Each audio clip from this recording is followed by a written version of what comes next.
আসো শালি বারে বারে হইছে তো আসো স্বামীর নাম ধরে ডাকো আমি তো তোমার ভাত কামড় দিই রে আমি তো তোমার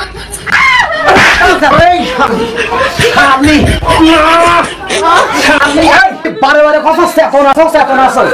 আর যে শালা তোমার খবর পাঠিয়েছে ওই শালার এবার দেখো বাবা রে কামনা শুরু হয়ে গিয়ে